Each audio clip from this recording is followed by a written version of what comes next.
Assalamualaikum warahmatullahi wabarakatuh. Apa kabar Bapak Ibu guru hebat, calon guru penggerak di seluruh dunia? Perkenalkan, nama saya Rara Dukartika, CGP Angkatan 8 dari SD Negeri Bandarharjo 4 Kabupaten Brebes. Izinkan saya Bapak dan Ibu untuk memaparkan hasil aksi nyata saya mengenai modul 1.4 budaya positif. Bapak Ibu guru hebat, perkenalkan, beliau adalah fasilitator saya Ibu Siti Mudrika dan pengajar praktek saya Ibu Iis Indah Kurniasi. Berikut ini merupakan rancangan tindakan untuk aksi nyata saya. Yang pertama adalah latar belakang. Bapak Ibu guru hebat, kita harus selalu berpegang teguh pada nilai berpihak pada murid dengan memperhatikan kebutuhan-kebutuhan dasar yang ingin dipenuhi masing-masing murid. Pendidik dapat melaksanakan pembelajaran yang menyenangkan dan penuh makna serta mulai menghindari hukuman, melainkan menjadi manajer dan melaksanakan restitusi. Sehingga dengan budaya positif yang mulai tumbuh, maka tujuan pendidikan akan tercapai.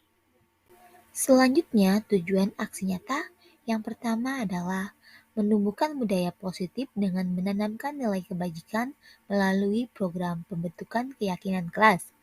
Yang kedua, menciptakan pembelajaran yang berpihak pada murid. Yang ketiga, melakukan restitusi untuk mewujudkan murid yang mandiri, bertanggung jawab, dan merdeka. Tolak ukur keberhasilan aksi nyata saya bisa dilihat dari yang pertama adalah murid bercurah pendapat terkait nilai yang ingin mereka yakini. Kemudian yang kedua, terbentuknya keyakinan kelas dengan nilai-nilai yang diyakini. Yang ketiga, terlaksananya butir-butir keyakinan kelas. Yang keempat, murid senang, aktif, antusias, dan tidak malu bertanya. Yang kelima, tidak ada hukuman yang diberikan guru. Yang keenam, melaksanakan restitusi sebagai posisi manajer. Selanjutnya adalah lini masa tindakan yang akan saya lakukan. Yang pertama adalah melakukan penyampaian rencana atau mendiseminasikan kepada kepala sekolah dan rekan guru untuk menjelaskan pentingnya penanaman budaya positif dan keyakinan kelas di sekolah. Yang kedua, merencanakan penyusunan keyakinan kelas. Yang ketiga, menyusun perangkat pembelajaran yang berpihak kepada murid. Yang keempat, melaksanakan kegiatan keyakinan kelas yang sudah ditandatangani oleh murid dengan gembira. Yang kelima, melaksanakan proses pembelajaran sesuai dengan rencana. Yang keenam, melakukan restitusi jika terjadi permasalahan di kelas. Berikut dukungan yang saya butuhkan untuk penerapan aksi nyata saya. Yang pertama adalah dukungan dari kepala sekolah, rekan guru, serta murid. Yang kedua, perangkat untuk penyusunan keyakinan kelas. Yang ketiga, penyusunan kegiatan dan prosedur keyakinan kelas. Yang keempat, pemaksimalan aset yang ada di kelas atau sekolah. Yang kelima, ruang diskusi bersama rekan atau komunitas praktisi. Berikut merupakan kegiatan diseminasi mengenai penyebaran pemahaman dan pengalaman penerapan budaya positif. Assalamualaikum warahmatullahi wabarakatuh. Yang terhormat Bapak Kepala Sekolah SD Negeri Bandarharjo 4 beserta Dewan Guru SD Negeri Bandarharjo 4. Puji syukur kita panjatkan kehadiran Allah SWT yang telah melimpahkan rahmat-Nya kepada kita, sehingga alhamdulillah pada kesempatan hari ini kita bisa berkumpul, berdiskusi nanti atas pemahaman yang sudah saya dapatkan selama mengikuti pendidikan guru penggerak. Saya ucapkan terima kasih kepada Bapak dan Ibu guru yang sudah berkenan untuk hadir ya di acara ini. Saya juga mohon maaf ya, mohon izinnya juga kepada Bapak dan Ibu. Nanti dalam proses penyampaian materi yang akan saya sampaikan itu nanti akan saya videokan, karena nantinya akan saya upload ke kanal YouTube saya dan juga ke PMM.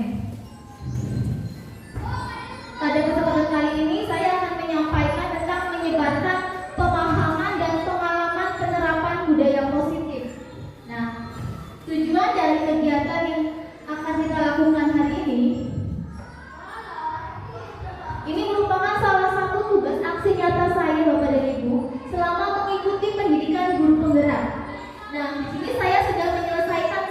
modul, di mana modul 1 ini itu terdiri dari 4 submodul.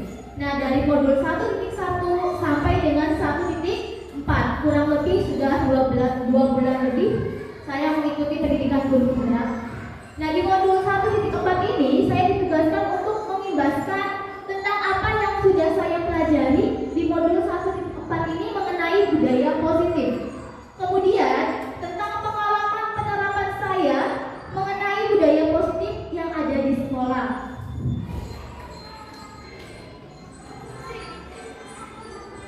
Saya ucapkan selamat datang terlebih dahulu kepada para guru hebat ya yang ada di SD Negeri Banjarhati 4 yang sudah meluangkan waktunya, yang sudah memberikan dukungan kepada saya selama saya mengikuti pendidikan guru penggerak.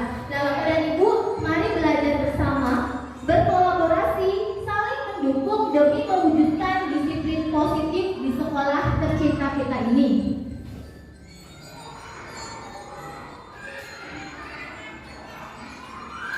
Nanti dalam pembahasan kali ini kita akan membahas tentang beberapa konsep utama yang terdapat dalam modul budaya positif. Yang pertama yaitu mengenai perubahan paradigma belajar. Yang kedua, disiplin positif. Yang ketiga, kebutuhan dasar manusia. Yang keempat, motivasi perilaku manusia. Yang kelima, posisi kontrol restitusi. Yang keenam, keyakinan kelas. Dan yang terakhir itu mengenai segitiga restitusi.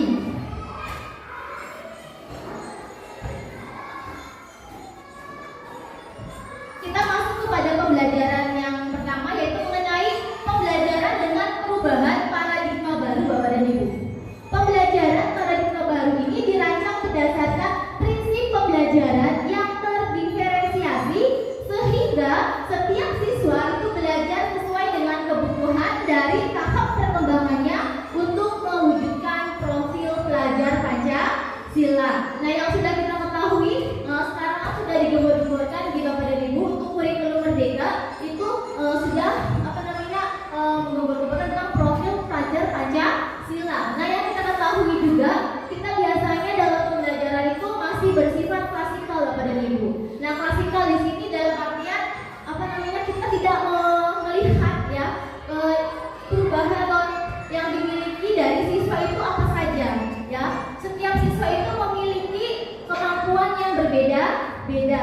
Nah, itu kita masih disamakan sama ratakan atau masih bersifat klasikal. Nah, di paradigma baru ini kita bisa melihat potensi-potensi yang dimiliki siswa. Di dalam siswa itu memiliki potensi apa saja sesuai dengan filosofi dari Ki Hajar Dewantara bahwa pembelajaran itu berpusat kepada siswa. Jadi kita bisa memberikan kesempatan kepada siswa untuk bisa mengembangkan kemampuannya. Jadi jangan kita sebagai student center saja, tapi bisa bukan teacher center, maaf ya Pak Ibu, tapi bisa student center. Siswanya yang bisa menjadikan pusat.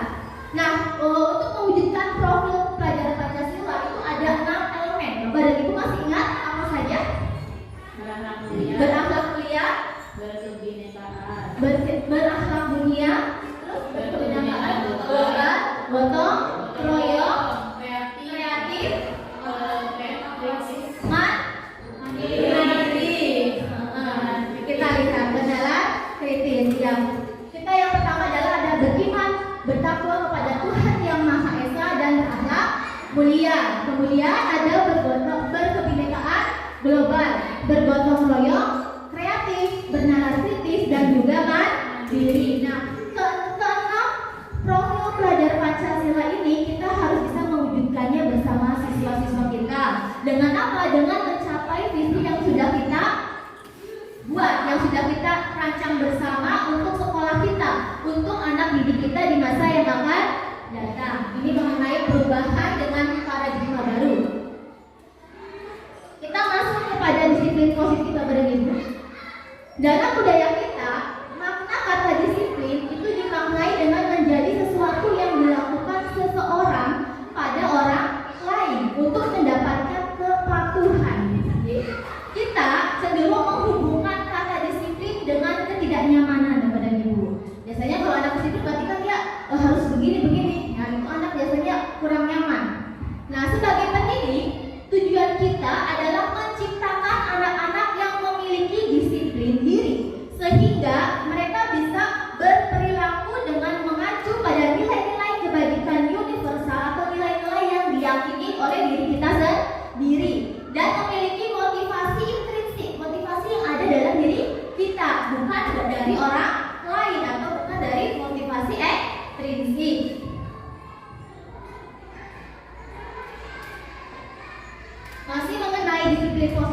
Ibu, disiplin positif itu merupakan satu cara penerapan disiplin yang bertujuan untuk menumbuhkan kesadaran serta memberdayakan anak untuk melakukan sesuatu tanpa adanya sogokan, ancaman maupun hukuman.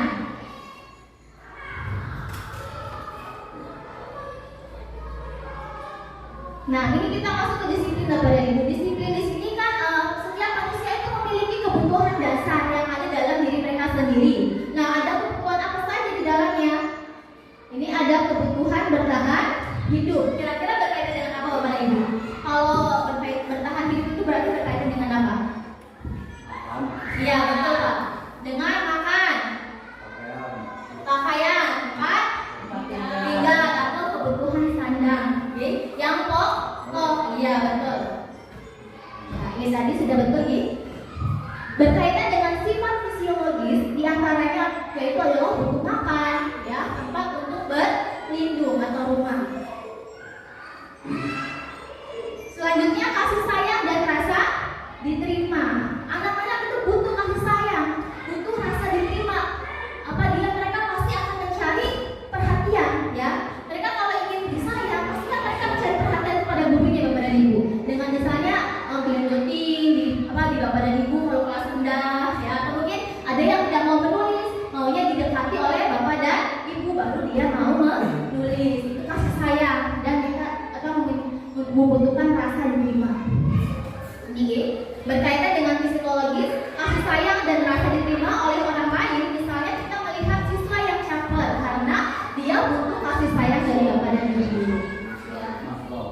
Ya, ya, butuh sekali perhatian. Yang berikutnya adalah penguasaan. Seperti apa Bapak dan Ibu? Kalau penguasaan itu,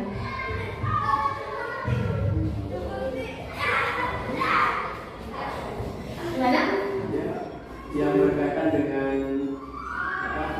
keinginan dia untuk bertahan hidup, misalnya kita penguasaan komunikasi itu berarti menguasai bahasa, kemudian menguasai misalnya untuk kebutuhan sandang berarti ilmu pengetahuan. Ya bisa gitu Pak. Jadi penguasaannya misalnya penguasaan terhadap bahasa yang ingin mereka kuasai seperti itu. Nah di sini juga saya mengambil contohnya, misalnya kita sering melihat anak yang ingin sok berkuasa di kelas, ya dia punya apa, dia tonjolkan di situ, ya mungkin karena dia memiliki bakat, jadi dia merasa paling berkuasa di kelas tersebut. Yang selanjutnya adalah kebebasan. Gimana siswa bebas itu gimana Bapak dan Ibu? Ada yang mau menyampaikan pendapatnya? Gimana kalau kebebasan itu seperti apa? Susah diatur. Kalau susah diatur kayak bebas itu Bu.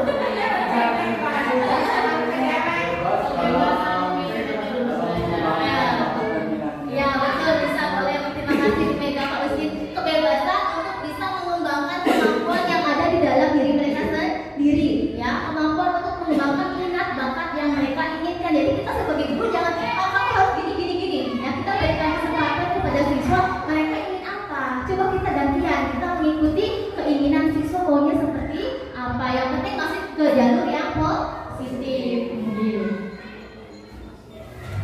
Nah, siswa tidak ingin terkekang Bapak dan Ibu. Mereka atau siswa ini ingin merdeka, gitu. Selanjutnya adalah kesenangan. Gimana? Siswa butuh kesenangan. Gimana contohnya Bapak dan Ibu? Kesenangan dalam arti kita ada di kelas yang bersenyaman karena guru menggunakan metode-metode Oke, betul. Ya, terima kasih Pak Musin. Ya, jadi kita sebagai guru harus bisa memberikan pembelajaran yang bisa menyenangkan siswa. Dengan apa? Dengan menggunakan metode pembelajaran, media pembelajaran. Ini ya, jadi jangan anak cuma suruh mengerjakan soal terus. Jadi kita coba gali potensi kita juga agar anak bisa mengikuti dengan berbagai macam media atau metode. Kalau dulu pakem ya Pak. Kalau sekarang di kurikulum merdeka apa berdifferensiasi? Iya. Efektif, kreatif. P-nya apa Pak?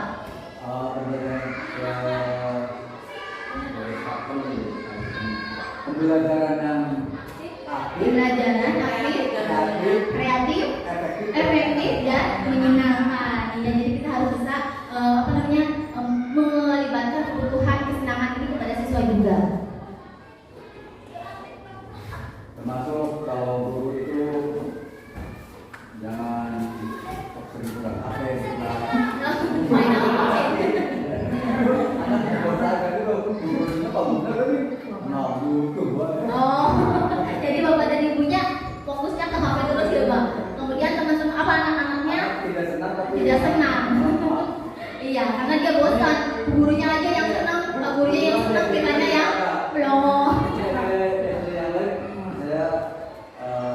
kemungkinan karena di blog saya ada itu bukan dari kita. Ya mudah-mudahan ya kita tidak ada yang pada ibu terbebas ya. Kalau lagi ngajar jangan main HP dulu. Kita masuk ke materi berikutnya yaitu mengenai motivasi perilaku manusia.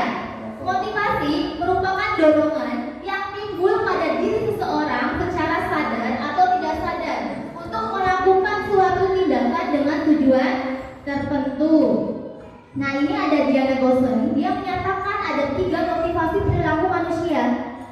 Yang pertama yaitu untuk menghindari ketidaknyamanan atau hukuman. Ya nanti di sini murid biasanya melakukan disiplin diri karena ia takut dihukum.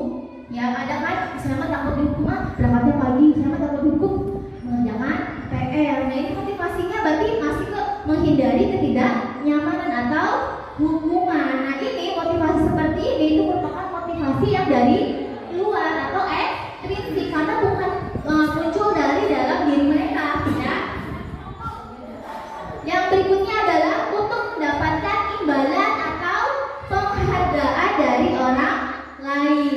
Murid itu melakukan disiplin diri karena ia ingin mendapatkan imbalan ya, berupa motif ya, ini merupakan motivasi ekstrinsik juga. Kenapa Bapak dan Ibu disebut motivasi ekstrinsik? Karena Atas rasa nasionalisme. Oke, betul berarti. kalau ada imbalan karena Iya. dorongan dari luar dirinya. Iya, karena dari luar dirinya karena tidak muncul dari dalam dirinya. Dia mengiming-imingi dapat hadiah, jadi dia melakukan disiplin positif tersebut. Oke. Ada rasa seperti itu, tapi kalau bisa jangan dibiasakan. Nanti anak-anak tidak muncul sendiri rasa motivasi intrinsik dalam dirinya. Mereka mengandalkan ada hadiahnya baru semangat. Tapi kalau ada hadiahnya masa bodoh, jangan dibiasakan.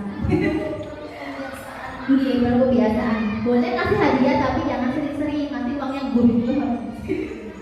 Kasih dulu ada berapa? Iya, bisa berupa kita. Oke. Oke, bagus. Betul, boleh seperti itu. Lanjut jawaban Ibu. Kita masuk ke motivasi yang ketiga yaitu untuk menjadi orang yang mereka inginkan dan menghargai diri sendiri dengan nilai-nilai yang mereka percayai. Nah, murid ini melakukan disiplin diri itu karena mereka sudah sadar, ya sudah sadar akan nilai-nilai kebajikan yang ada dalam diri mereka sendiri. Jadi itu sudah muncul, motivasi intrinsiknya sudah muncul. Kalau menurut kepada Ibu, motivasi mana yang bagus untuk kita terapkan? motivasi kedua-duanya sih bagus, cuma artinya tadi menghindari hal-hal yang bersifat tadi membiasakan kebiasaan. Tapi Ini aja ya Pak, biar kedengeran ya Pak di sana ya Pak. Amin. ada kalanya kedua motif tersebut kita berperan. Yang pertama intrinsik, anak itu dengan bimbingan guru biasanya akan muncul niat belajar, niat kreativitas, niat melaksanakan kegiatan yang lebih baik, bangun pagi, belajar tanpa disuruh. Itu memang berawalnya sih dari ekstrinsik, dari bimbingan guru. Namun lama-lama kan motif intrinsik juga bagus. Yang kedua, mengapa kita ekstrinsik juga kadang-kadang perlu atau dibutuhkan? Di saat anak-anak sedang mengalami down, artinya yaitu apakah sedang malas belajar atau karena kelelahan dan sebagainya, itu motif ekstrinsik juga sekali-kali dibutuhkan. Apalagi di kelas kita juga dibutuhkan motif ekstrinsik, tapi yang bersifat positif. Ekstrinsik di sini bukan berarti hadiah ya, bukan, namun ekstrinsik di sini lebih menekankan kepada motivasi dan motivasi positif yang diberikan kepada anak. Oke, bisa menggunakan reward, tapi bukan berarti reward itu berupa benda. Dengan ucapan saja atau sikap gerak-gerik kita ini sudah menunjukkan motivasi. Misalnya anak yang pintar ketika menjawab soal yang benar, katakanlah hebat, sukses, lanjutkan. Itu juga sudah termasuk motivasi. Jadi kesimpulan saya, perkataan saya tapi ini bukan pendapat. Yang kedua, motif itu memang bisa dilaksanakan untuk mau menciptakan anak kreativitas anak lebih baik dari sebelumnya. Terima kasih. Berarti kita harus diimbangi tadi. Kita bisa melakukan menumbuhkan motivasi ekstrinsik juga, intrinsik juga. Kita masuk kepada konsep disiplin dengan identitas gagal pada ibu. Nah ini ada yang pertama adalah ada hukuman. Biasanya hukuman ini bersifat menyakitkan, ya, karena kalau anak yang dihukum dia akan tersakiti, ya. Kemudian tidak nyaman, mereka merasa tidak nyaman. Kemudian murid akan merasa takut, bersifat memaksa. Kemudian murid juga nanti akan menyembunyikan kesalahannya karena mereka melakukan kesalahan takut dihukum, jadi mereka tidak jujur. Kemudian murid menjadi rendah diri, ini yang hukuman. Kemudian untuk yang penghargaan, ini kurang efektif atau tidak efektif. Kemudian merusak hubungan, yaitu bersifat iri, karena anak yang misalnya pintar biasanya dapat hadiah banyak daripada guru, itu bisa menimbulkan kecemburuan sosial dengan anak-anak yang lain. Kemudian mematikan kreativitas anak tidak bisa berkembang, karena fokusnya ke situ aja, kurang menggali kreativitasnya anak. Kemudian menghukum dengan sistem ranking. Ini berarti kalau sistem ranking kalau sekarang di kurikulum Merdeka tidak ada gitu sih. Untuk maksudnya ranking 1, 2, 3 di rapot tidak ada gitu. Tidak ada. Nah itu karena nanti bisa menghukum siswa yang rankingnya dari bawah. Jadi kita berikan misalnya dengan cara yang Bu Mega waktu pernah berikan di anak yang aktif di kelas siapa, itu diberikan penghargaan. Jadi tidak hanya pengetahuan kognitifnya saja yang mendapatkan penghargaan, tapi anak-anak yang lain yang memiliki potensi yang lain itu bisa kita hargai dengan cara yang berbagai macam. Yang berikutnya adalah merampas hak menghargai dirinya. Di sini berarti siswa kelas 1 biasanya kan kalau yang bisa baca dikasih jempol gitu Ibu Bella. Nah itu kan kalau dia tidak dapat jempol, emang saya nggak bisa anak-anaknya. Saya nggak harus dikasih jempol, saya pasti bisa. Nah itu adalah merampas hak menghargai dirinya sendiri. Nah kita masuk ke konsep disiplin dengan identitas sukses. Tadi yang gagal, nah sekarang yang sukses itu ada konsekuensi. Dalam konsekuensi itu adalah penguatan jangka pendeknya. Kemudian perlu adanya monitoring berkelanjutan. Kalau tidak dimonitor atau tidak diawasi itu akan lolos nih. Kemudian adanya stimulus respon. Murid menghormati peraturan. Kemudian kehilangan waktu untuk merenungi kesalahan karena udah dapat konsekuensinya sih, jadi mereka kurang merenungi dalam diri mereka sendiri. Yang terakhir adalah restitusi. Murid bertanggung jawab untuk perilakunya. Fokus pada pemecahan masalah jangka panjang. Murid menghormati dirinya dan orang lain. Kemudian teori kontrol, yaitu dirinya memegang kontrol atau kendali. Kemudian yang terakhir, murid bersemangat memperbaiki kesalahannya. Ini restitusi. Nanti kita akan melihat perbedaannya di slide berikutnya. Untuk pengertian konsep disiplin dengan pendekatan restitusi itu merupakan proses menciptakan kondisi bagi murid untuk memperbaiki kesalahan mereka sehingga mereka bisa kembali pada kelompok mereka dengan karakter yang lebih kuat. Ini menurut Gosling dalam bukunya tahun 2004 mengenai pengertian restitusi, ya, menciptakan kondisi bagi murid untuk memperbaiki kesalahan mereka.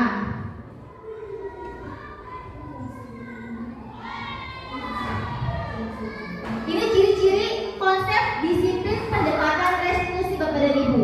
Yang pertama, bukan menebus kesalahan, namun belajar dari kesalahan. Jadi anak-anak ini belajar atas kesalahan apa yang sudah mereka alami, yang sudah mereka lakukan. Kemudian restitusi ini memperbaiki hubungan. Yang ketiga, tawaran, bukan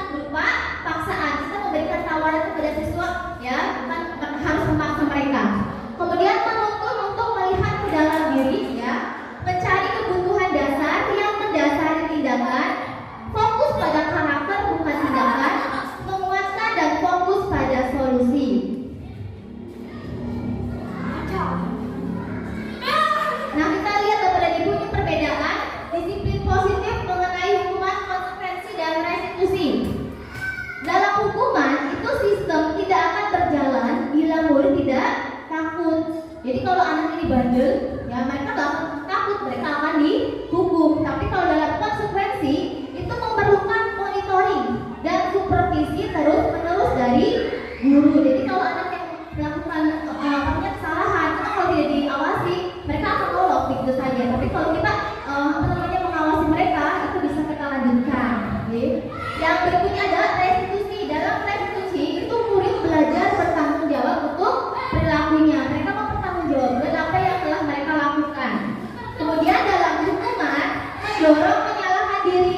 Ya, saya salah ya tadi ini kan tuh mendorong anak untuk menyalahkan diri mereka sendiri. Sedangkan dalam konsekuensi itu mendorong untuk kepatuhan dalam artinya karena konsekuensi ini kan sudah disepakati oleh guru dan siswa. Ya, jadi mereka patuh dengan apa yang sudah mereka lakukan bersama dengan guru perjanjiannya. Kemudian yang berikutnya dalam restitusi itu mendorong disiplin positif. Ya. Untuk yang berikutnya hukuman, anak belajar menyembunyikan kesalahan. Dalam konsekuensi, anak belajar taat peraturan. Sedangkan dalam restitusi, anak belajar memecahkan masalah yang ada. Ya, anak diajak bersama-sama bagaimana mencari solusinya. Dibandingkan hukuman kan mereka akan menyembunyikan daripada dihukum mereka menyembunyikan kesalahan tersebut. Kemudian yang berikutnya adalah hukuman ini biasanya dibuat oleh guru. Ya, anak nggak pakai seragam yang lengkap ya pada saat upacara dihukum tidak barisan. Biasanya kan anak nggak mau kalau mereka harus tidak ke barisan. Itu kan dibuatnya oleh guru biasanya. Kemudian konsekuensi ini yang dibuat oleh guru dan murid. Ada kesepakatan di antara mereka. Dalam restitusi itu dibuat oleh murid sendiri. Murid maunya seperti apa? Kita dengarkan bersama-sama. Kemudian kita nanti akan buat suatu keyakinan kelas. Nah, dalam hukuman mencoba mengontrol anak dengan penguatan negatif, sedangkan dalam konsekuensi itu mencoba mengontrol anak dengan penguatan yang sudah positif lagi. Nah, dalam restitusi itu anak sudah paham bahwa dirinya sendiri yang nanti memegang kendali atau yang memegang kontrol. Jadi mereka mau seperti apa, mereka yang mengendalikannya. Nah, jadi di antara ketiga ini restitusi kita coba terapkan ya di sekolah. Mungkin pada saat ini kita masih ke hukuman atau enggak konsekuensi. Jadi coba kita ajak anak-anak untuk mencoba melakukan restitusi. Nanti ada caranya yang pada di sini. Coba Bapak dan Ibu kita lihat di sini ada beberapa soal yang perlu kita jawab bersama-sama. Ada sebuah tindakan yang dilakukan oleh guru. Nah, menurut Bapak dan Ibu, tindakan yang dilakukan oleh guru ini termasuk ke dalam hukuman atau konsekuensi. Yang pertama, mencatat 100 kali di dalam buku kalimat dengan kalimat saya tidak akan terlambat lagi. Karena tadi dia itu terlambat datang ke sekolah. Bapak dan Ibu dalam dulu. Nanti jawabnya ada terakhir.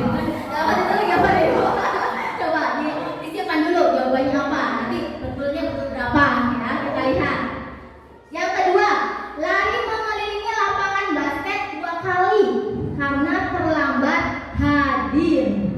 Lari ya mengelilingi lapangan basket 2 kali karena terlambat hadir. Kira-kira yang mana? Coba ya, disimpan dulu. Nanti kita buka jawabannya di terakhir. Yang ketiga, membersihkan coretan yang dibuatnya di meja. Ya, anak membersihkan coretannya yang mereka buat di meja tulis. Kemudian sudah Bapak Ibu jawabannya sudah ada. Yang ketiga sudah ya.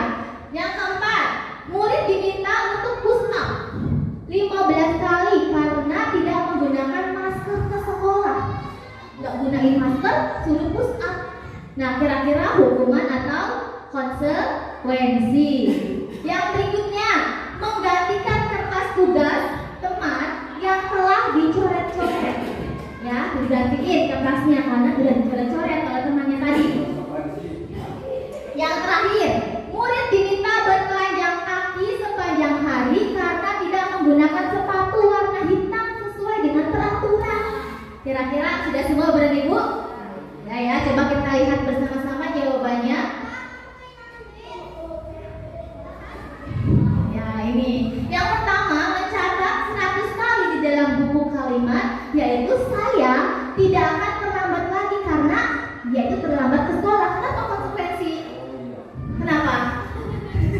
Karena masih satu jalur, ya. Dia kan terlambat. Dia tidak.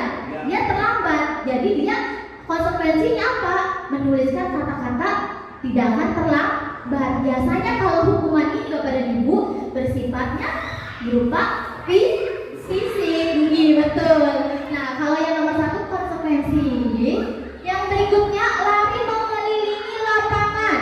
Ya, itu tadi Bapak dan Ibu hukuman betul. Yang berikutnya membersihkan coretan yang dibuatnya di meja tulis.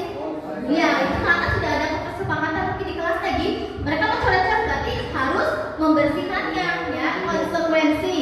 Kemudian murid diminta untuk push up 15 kali, tidak menggunakan masker ke sekolah. Itu termasuk juga hukuman, gak ada kaitannya masker sama push up. Harusnya kalau gak guna masker harusnya seperti apa? Itu kan berkaitan dengan kesehatan ya berarti. Kenapa harus fisik? Yang berikutnya adalah menggantikan kertas tugas teman yang telah dicoret-coret. Ini mau sama dengan membersihkan coretan yang dibuatnya di meja tulis. Konsekuensi. Kemudian yang terakhir, murid diminta bertelanjang kaki sepanjang hari karena tidak menggunakan sepatu warna hitam. Betul, ini berupa hukuman karena mereka melanggar peraturan. Tapi kalau seperti ini ya Pak Ibu, misalnya ya, anak si A itu suruh lari mengelilingi lapangan karena dia terlambat mengikuti olahraga. Menurut Bapak dan Ibu termasuk konsekuensi atau hukuman? Iya, betul. Karena yang lain mungkin sudah melakukan pemanasan, tapi dia kok baru datang gicik-gicik, ya dikasihlah dia untuk sama dengan temannya untuk berkeliling lapangan seperti itu. Ini perbedaannya Bapak dan Ibu, bisa kita lihat apakah yang kita berikan itu berupa hukuman atau konsekuensi. Kita lanjut ya Bapak dan Ibu. Ya. Kita masuk di sini ada perbedaan nih. Ada contoh kasusnya Bapak dan Ibu. Contoh kasusnya di sini adalah siswa sering tidak mengerjakan PR. Biasanya kalau guru memberikan hukuman, apa yang dilakukannya? Guru menghukum siswa dengan hormat bendera selama 10 menit. Ya, ini biasanya kalau bahasanya berupa hukuman seperti ini yang dilakukan oleh guru. Kemudian guru nantinya akan marah dan muridnya nanti akan menjadi takut. Ya.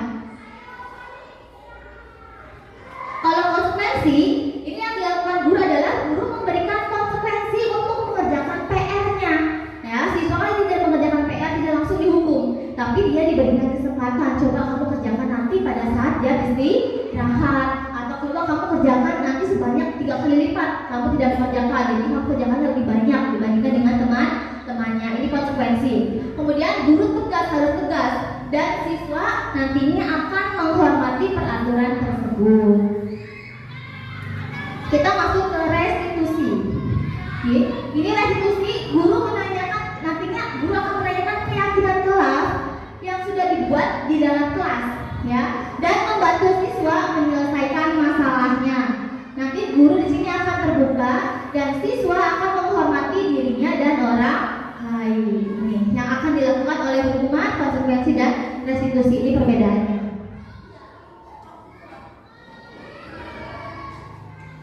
Kita masuk ke dalam posisi kontrol restitusi. Ada 5 posisi kontrol restitusi. Yang pertama adalah penghukum. Yang kedua, pembuat rasa bersalah. Yang ketiga, sebagai teman. Yang keempat, sebagai pemantau. Dan yang kelima, sebagai manajer.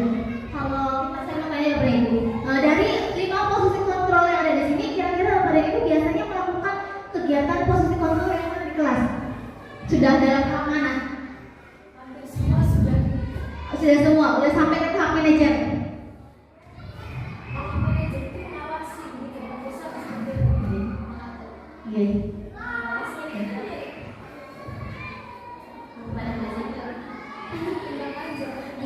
Jadi kalau manajer nanti biasanya mereka tidak langsung memberikan hukuman ya pada ibu. Biasanya kepala sekolah yang sudah dalam posisi ini, ya tidak langsung kamu harus kayak gini.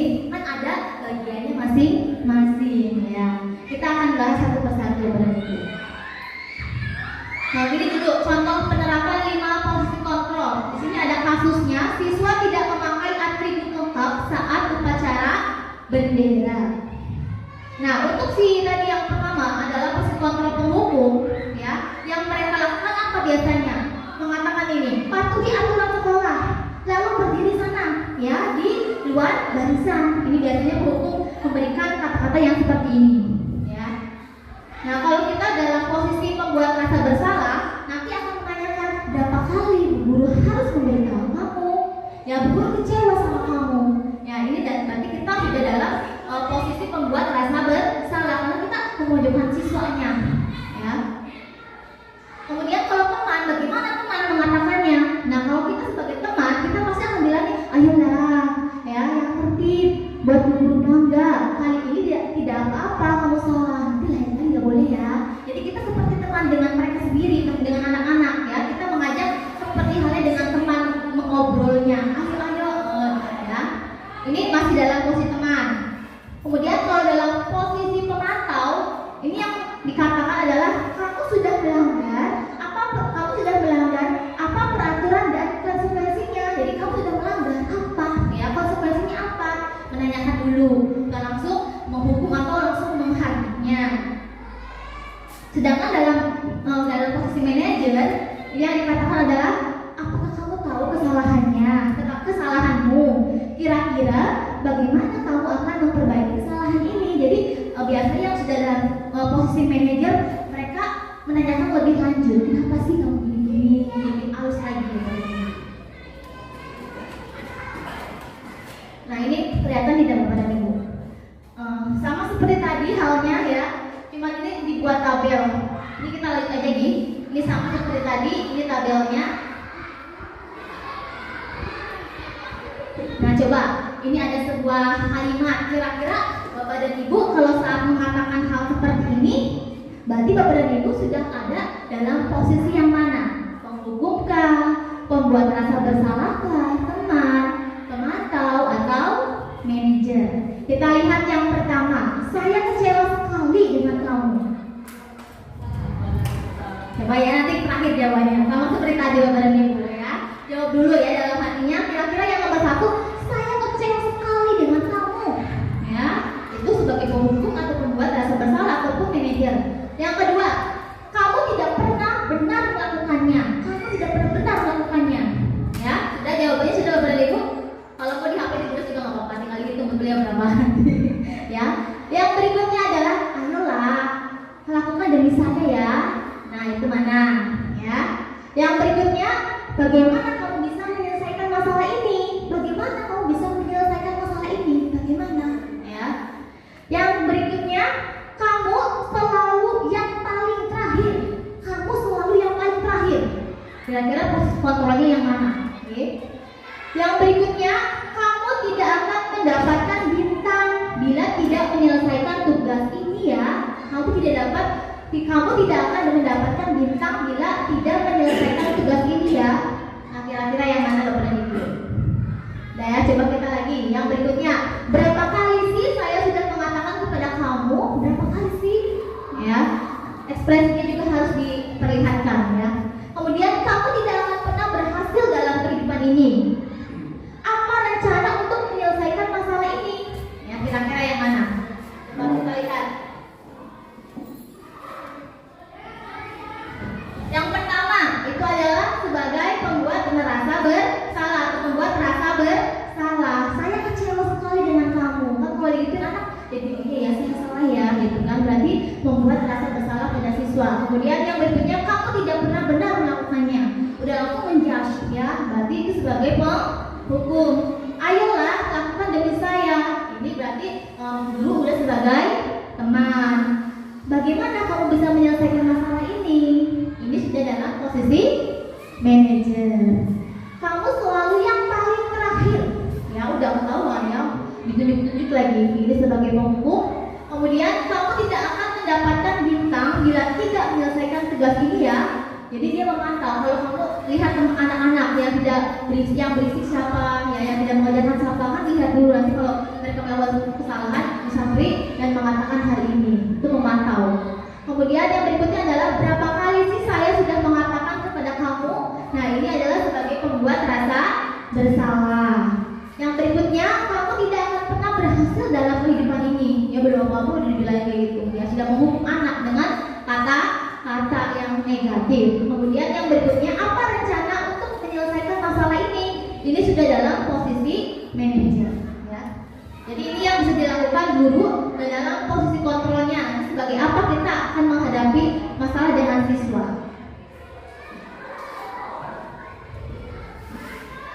Nah, kita masuk kepada keyakinan kelas kepada ibu ya. Mengapa keyakinan kelas? Mengapa tidak peraturan kelas saja? Apa perbedaannya? Ada yang tahu? Ada yang ingin mengungkapkan pendapatnya kepada ibu? Kenapa keyakinan kelas? Ya, kenapa bukan peraturan saja? Ya, sekarang kan ada yang dinamakan dengan keyakinan kelas. Ada yang menyampaikan pendapatnya kepada ibu?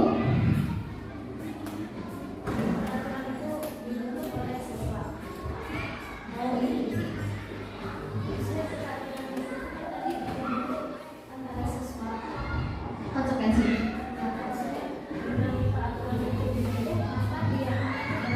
Ya, iya betul. Oke, betul Mbak Desi, terima kasih. Ya, jadi kalau peraturan hanya peraturan tertulis misalnya Bapak Ibu, tapi kalau sudah keyakinan berarti itu sudah ada dalam diri mereka sendiri, ya. Nah, kita lihat contoh kasusnya Bapak dan Ibu. Ya. Di sini ada pertanyaan tematik. Yang pertama adalah mengapa kita memiliki peraturan tentang penggunaan helm pada saat mengendarai kendaraan roda 2 atau motor. Kenapa Bapak dan Ibu? Untuk apa? Kenapa kita gunain helm? Untuk selamat di jalan. Iya betul. Jadi untuk keselamatan berarti Bapak dan Ibu. Coba kita yang berikutnya. Mengapa kita memiliki peraturan tentang penggunaan masker dan mencuci tangan setiap saat? Mengapa Bapak dan Ibu? Iya, untuk kesehatan ya. Tadi yang pertama adalah untuk keselamatan, yang kedua adalah untuk kesehatan. Ya, inilah yang dinamakan dengan keyakinan. Kalau kita yakin bahwa kalau kita pakai masker kita akan sehat, kita yakin kalau kita pakai helm kita akan selamat. Tapi kalau peraturan itu berarti menggunakan helm saat menggunakan kendaraan roda 2 atau motor. Gimana Pak Kusin? Itu Pak. Tadi Ibu narasumber ini mengatakan bahwa keyakinan akan lebih baik dari peraturan mengapa. Bukan lebih baik maksudnya. Keyakinan itu kalau udah ada dalam diri mereka. Oh gitu. Udah diyakini, sudah didasari dalam Artinya diri mereka. begini, kalau semua keduanya bagus, peraturan itu Istilahnya namanya. peraturan itu dibuat itu untuk atau agar dilaksanakan oleh kalau di kelas oleh siswa ya. Namun peraturan, namanya peraturan, kadang-kadang kan siswa ada yang tidak mematuhi. Tetapi kalau tadi keyakinan, anak seluruhnya kalau sudah memiliki keyakinan tidak perlu aturan, itu sudah yakin bahwa saya akan memakai masker karena tujuannya sudah baik untuk kesehatan. Jadi kalau tadi peraturan itu sifatnya adalah secara tertulis mewajibkan atau mengharuskan, tapi kalau keyakinan diri itu sudah jelas dalam aksi nyata. Nah itu tertuang dalam kelas misalnya pakai masker, mencuci tangan, ataupun kaitannya dengan belajar. Kalau datang di dalam peraturan kelas atau kata tertib itu di situ 15 menit sebelum bel berbunyi anak-anak sudah ada di sekolah, itu kan aturan. Tetapi kalau dalam praktiknya anak-anak itu kadang belum dia bisa masuk ke jam itu, akhirnya dia berangkatnya jam 7 dari rumah. Tetapi kalau sudah memiliki keyakinan diri, ini ya lepas dari peraturan itu sudah ya jam 7.15 harus sudah ada di sekolah. Itu yang Ada kesadaran diri gitu lagi. ya kesadaran diri. Sudah ada kesadaran diri dalam diri siswa itu sendiri. Jadi jangan cuma tertulis saja peraturan, tapi sudah diyakini dalam diri mereka sendiri. Kita lanjut ke berikutnya kepada Ibu. Keyakinan kelas ini bisa dibentuk ya, atau pembentukan keyakinan kelas dengan cara keyakinan kelas itu berupa pertanyaan-pertanyaan universal yang nantinya akan siswa ajukan, atau kita sebagai guru memberikan pertanyaan tematik. Kemudian pernyataan keyakinan kelas itu senantiasa dibuat dalam bentuk yang jangan diganti ya benar Ibu. Misal tadi jangan terlambat datang ke sekolah. Gimana Pak Usin? Anak hadir tepat waktu. Betul, terima kasih. Nanti kita ganti hadir ke sekolah tepat waktu. Jadi jangan menuliskannya jangan datang terlambat gitu. Diubah dengan kata-kata yang positif tadi. Kemudian keyakinan kelas itu hendaknya tidak terlalu banyak Bapak dan Ibu ya. Sehingga nanti mudah diingat dan dipahami oleh warga sekolah. Jadi kalau anak-anak buatnya banyak sekali, kita menulisnya banyak ya, anak nanti akan bingung dia melanggar yang mana ya. Kita buatnya sedikit dulu, yang penting anak mencakup semuanya. Kemudian keyakinan kelas sebaiknya sesuatu yang dapat diterapkan di lingkungan tersebut, yang bisa kita terapkan bersama-sama. Kemudian semua warga kelas hendaknya ikut berkontribusi dalam pembuatan keyakinan kelas lewat kegiatan curah pendapat ini ya. Ini kita membentuk keyakinan kelas. Yakin, pokoknya pasti malah. Nanti ada di sini. Sini. Yes. Betul. Yang positif. Dalam diri siswa. Kemudian jangan buat terlalu banyak keyakinan kelasnya, karena biar kalau anak hafal sendiri keyakinan kelas pasti mereka akan ingat ya. Saya melanggar yang mana, tapi kalau anak terlalu banyak bingung melanggarnya yang mana gitu. Ini contohnya Bapak dan Ibu.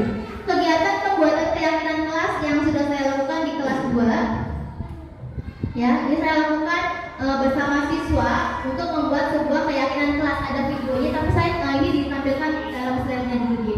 Dalam foto dulu. Nah, yang pertama saya lakukan adalah saya diskusi dengan siswa tentang peraturan. Tanyakan ke siswa, anak-anak, peraturan di kelas ini kira-kira yang boleh, yang tidak boleh dilakukan apa? Nah, mereka nanti akan menuliskannya dalam sebuah kertas atau namanya sticky note. Ya, mereka akan menuliskan apa saja yang tidak boleh dilakukan di dalam kelas. Ada yang menuliskan tidak boleh makan, Bu Guru tulis. Anak akan menulis. Ya, Bu Guru kalau mau kamar mandi bilang ke Bu Guru. Ya, so gimana kata-katanya kamu tulis. Nah, kita ajak mereka, ajak siswa untuk bisa membuat peraturannya yang seperti apa. Kemudian kita merumuskan peraturan menjadi sebuah keyakinan kelas. Jadi kalau sudah terkumpul semua tadi pendapat-pendapatnya siswa yang tidak boleh dilakukan, kita kumpulkan, kita kan ditempelkan di papan tulis di Bapak Ibu. Nanti kita cek satu persatu ya. Kira-kira yang berbeda itu yang mana? Kalau sama kan tidak usah karena perwakilan sudah sama. Misalnya tadi tidak boleh makan, ada yang tidak boleh minum, itu kan berarti sama gitu. Atau tidak boleh datang ke sekolah terlambat. Nah, itu nanti kita akan rumuskan bersama-sama maksudnya kemana, dan nanti akan dibuat sebuah keyakinan kelas. Nah, nanti menempelkan keyakinan kelasnya seperti ini. Ini jawaban siswanya Bapak dan Ibu ditempelkan. Ada nggak videonya? Nah, ini contoh keyakinan kelas yang sudah saya buat di kelas 2 ya. Anak itu kan menulisi jangan buang sampah sembarangan ya. Berarti kita tulis atau kita sepakati bersama yaitu jaga kebersihan ruang kelas ya. Anak menuliskan seperti jangan buang sampah di laci Bu Guru, tulis. Nah, saya kan menuliskan dari pendapat-pendapat siswa, kemudian kita rumuskan menjadilah seperti ini. Saling membantu kapanpun kita bisa. Apa yang siswa tuliskan? Bu, kalau temannya mau pinjam pensil boleh nggak dipinjemin? Ya boleh, so kamu tulis gimana kata-katanya. Mereka menuliskan dan jadilah seperti ini sampai dengan yang terakhir. Ini contoh keyakinan kelas yang sudah kita buat bersama-sama dengan siswa di kelas 2. Cukup sampai 5 saja ini keyakinan kelasnya. Taruh kembali barang di rak yang tepat ya, karena mereka kan biasanya kalau habis belajar bukunya tinggal saja. Nah, kita biasakan kalau sudah belajar taruh kembali buku mereka di dalam tas. Kemudian datang ke sekolah tepat waktu. Sama mereka menuliskannya bukan seperti ini. Mereka menulisnya jangan terlambat, jangan ini, banyaknya pakai kata jangan. Nah, ini kita ubah menjadi kata-kata yang lebih positif lagi. Yang bicaralah dengan guru jika kamu memiliki masalah. Ya Bu, kalau ribut gimana Bu? Nah, ini kita harus bicarakan dengan guru. Ini contoh keyakinan kelas di kelas 2. Nah, kita masuk ke restitusi atau penyelesaian masalah. Dalam penyelesaian masalah Bapak Ibu, kita bisa menggunakan tahap segitiga restitusi. Tahap segitiga restitusi itu ada 3 tahap. Yang pertama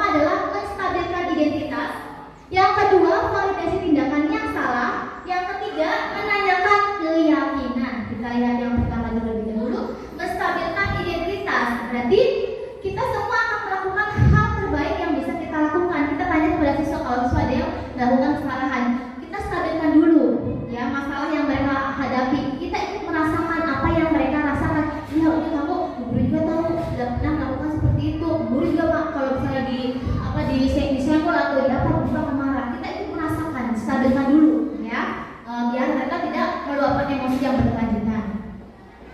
Ini tahap menstabilkan.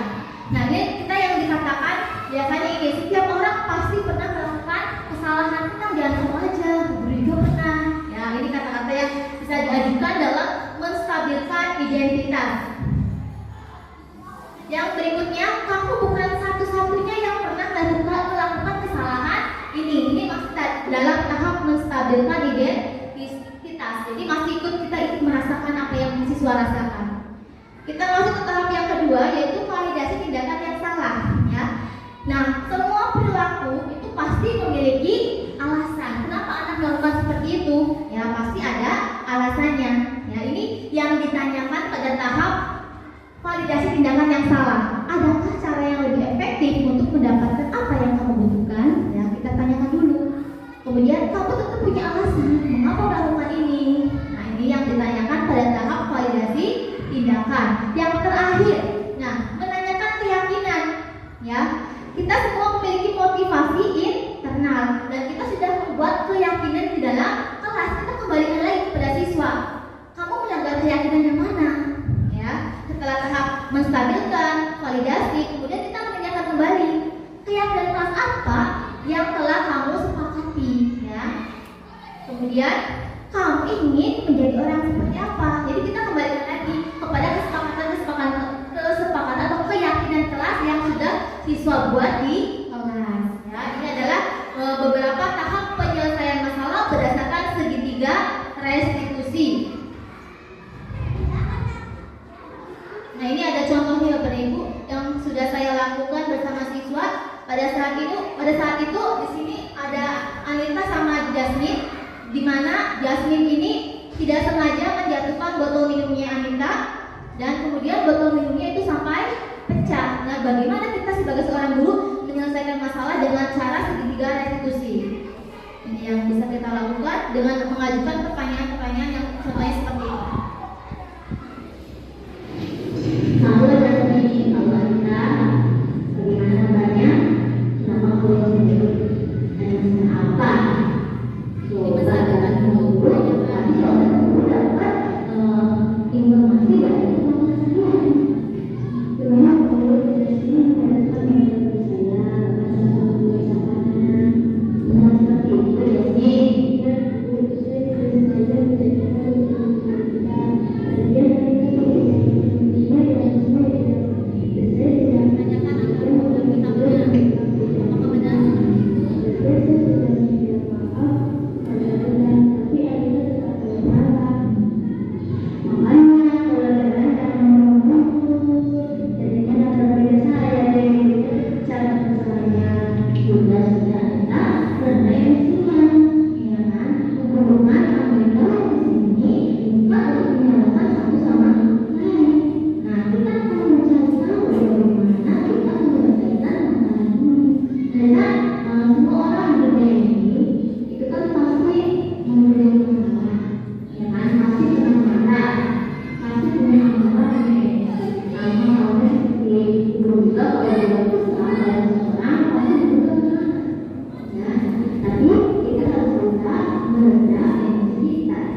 contoh penyelesaian masalah dengan menggunakan segitiga restitusi. Yang pertama adalah menstabilkan identitas. Jadi kita jangan sampai kita terbawa emosi, jangan sampai kita menyalahkan satu siswa. Kita dengarkan bersama-sama dulu apa yang terjadi, kita stabilkan dulu permasalahan yang ada. Kemudian setelah itu kita validasi, ya, validasi tindakan yang salah yang sudah dilakukan oleh tadi Jasmine. Ini kan Jasmine dia tidak sengaja mundur-mundur kemudian nabrak meja dan membuat pada botol minumnya Anita menjadi pecah. Nah itu kan kita divalidasi dulu benar seperti itu. Kemudian yang berikutnya adalah kita menanyakan keyakinan kelas apa yang telah mereka langgar, yaitu mereka tidak tertib. Karena kan pada saat diskusi harusnya maksudnya jangan berkeliaran, tapi Jasmine malah berkeliling, jadinya yang menyebabkan botol minumnya itu pecah. Nah, bagaimana cara mereka menyelesaikan masalahnya? Mereka berdua melakukan kesepakatan apa yang harus dilakukan Jasmine agar masalah ini bisa selesai. Nah, akhirnya Anita mengatakan tadinya saya ingin mengganti botol minumnya, ya Jasmine ini sudah diganti botol minumnya, tapi kata Anita saya juga yang salah guru, soalnya saya biasanya kan taruhnya di dalam tas di sebelah kanan, itu kok saya harus minum simpannya di atas meja, itu kesalahan saya juga Bu Guru. Nah itu berarti si Anitanya juga sudah mengakui bahwa kesalahan itu tidak muncul dari Jasmine-nya saja, tetapi dalam dirinya atau dalam jiwa Anita juga melakukan tindakan yang salah, tadi melakukan menyimpan botolnya di atas meja sehingga kan botol minumnya terbuat yang cepat pecah. Jadi kalau jatuh ya pecah, retak. Nah, itu adalah beberapa contoh tindakan yang dilakukan dalam tahapan segitiga restitusi. Tadi sudah. Nah, terima kasih Bapak dan Ibu. Nah, tadi sudah kita sampaikan materi dari awal sampai terakhir. Alhamdulillah sudah selesai. Saya ucapkan terima kasih kepada Bapak dan Ibu guru. Ada pertanyaan? Cukup ya Bapak dan Ibu sudah. Nanti kalau ingin bertanya mengenai keyakinan kelas, bagaimana cara pembuatannya, tadi sudah sih bisa ditanyakan seperti apa agar bisa kita terapkan di kelas masing-masing. Jadi kalau siswa melanggar, kita bisa mencari tahu keyakinan kelas mana yang mereka langgar. Nah demikian yang dapat saya sampaikan, kurang lebihnya saya mohon maaf. Bila itu wal hidayah. Wassalamualaikum warahmatullahi wabarakatuh. Luar biasa. Terima kasih semuanya.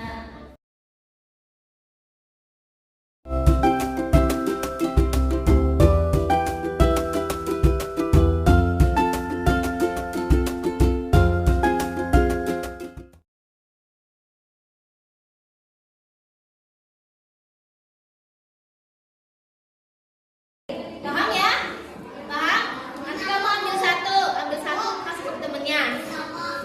Boleh diberi nama ya. Ambil satu, sisanya temennya. Nah, ditulis dulu, tempelin nanti kalau sudah ada tulisannya. Ditempelnya nanti ya, kamu ambil satu kasih ke temennya sisanya. Ya, nah sini. Tulis di sini kamu maunya apa? Boleh, kalau mau dua boleh. Nih, ambil satu, nanti sisanya ke belakang, oke? Ya, terserah. Yang kamu ingin sepakati bersama di kelas ini. Di kelas tidak boleh main bola. Kamu tulis. Ambil satu, sisanya temennya. Yang sudah boleh ditempelkan. Tempelkan di papan tulis, iya. Ayo, siapa lagi yang sudah?